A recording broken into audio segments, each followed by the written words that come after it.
Welcome back to our channel. Today, we're diving into the four main reasons that led Donald Trump back to the White House in 2024. Look, I get it. For some of you, hearing that man's name again is like finding a cockroach in your morning coffee.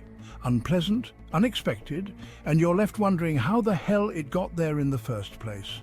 But the reality is, he won. And we're not here to relitigate the past or have a collective meltdown about the Electoral College. We're here to unpack it happened because, let's be honest, understanding the how is sometimes more important than dwelling on the why. So buckle up, it's going to be a bumpy ride as we unpack the factors that led to America's second act with, well, you know who, you. First off, let's talk about Trump's campaign strategy. Now, you might be thinking, John, we've seen this playbook before. It's all red hats and angry shouting, and you wouldn't be entirely wrong. But this time, there was a slightly different flavour to the Kool-Aid. He leaned heavily on the idea of being an outsider, again. Yes, I know, the man who lived in a gilded penthouse and had his own reality show was somehow an outsider. But hey, it worked the first time, right? Trump hammered home the idea that America was on the wrong track, blaming everyone from the deep state to, I don't know, probably Big Bird, for the country's woes. This resonated with a significant chunk of voters who felt left behind and disillusioned. He tapped into a deep well of economic anxiety, promising jobs and prosperity, particularly in areas hit hard by globalization and automation. And of course, let's not forget the rallies. Those massive, almost cult-like gatherings where logic went to die and grievances went to party. They were back in full force, feeding off of and amplifying a sense of anger and resentment that ultimately propelled him back into office. Now, let's talk about social media, or as I like to call it, the digital hellscape where nuance goes to die. Trump, a man who once tweeted about the size of his, let's just say, button, used social media as his own personal propaganda machine. He bypassed traditional media outlets with their pesky fact-checking and journalistic integrity and spoke directly to his base. His tweets, often riddled with typos and more exclamation points than a middle school girl's diary, were like digital hand grenades designed to shock, provoke, and dominate the news cycle.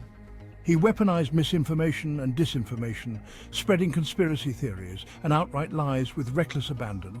And you know what? It worked.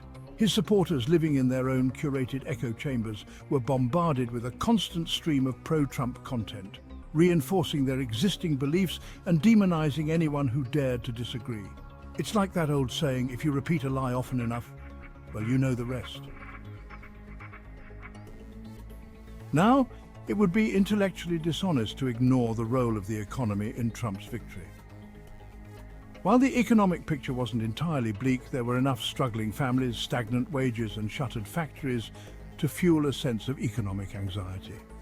Trump, with his signature blend of bluster and oversimplification, promised to bring back jobs, renegotiate trade deals, and make America great again, whatever the hell that means. He tapped into a deep-seated frustration with the status quo, particularly among working-class voters who felt left behind by globalization and technological advancements. His message, however simplistic or unrealistic, resonated with those who felt like the American dream was slipping away. And let's be honest, when people are struggling to put food on the table and keep a roof over their heads, they're often willing to overlook a lot of other things. Finally, we need to talk about the political landscape in which this election took place. America in 2024 was a country deeply divided, more so than any time in recent memory. The political center had eroded, leaving a chasm between the left and the right.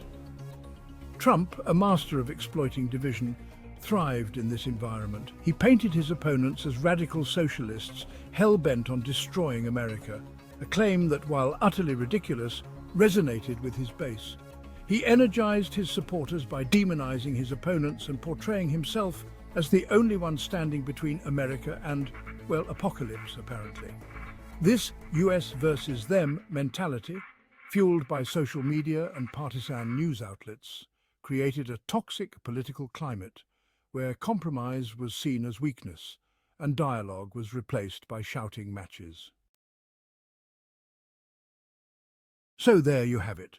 The four horsemen of the political apocalypse, or, just the four main reasons Donald Trump found himself back in the Oval Office in 2024.